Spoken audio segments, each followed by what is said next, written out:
60,000 ਦੀ 12 kilo दूध देसी बकरी कितनी 12 किलो हाँ ये नस्ल केड़ी है? ये खुरसानी नस्ल है वो भी खुरसानी है ते भी कोई बई नस्ल ही है कि नहीं? नहीं भैया ही है ना इस बकरे का ना 40,000 रुपया मैं देना।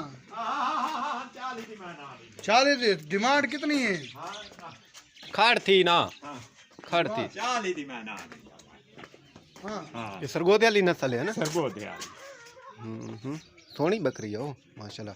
ये कितने सूए रीति वधी है? ये दूजे सुगा गब्बण है गब्बणी है? हाँ गब्बण वाह वाह वाह।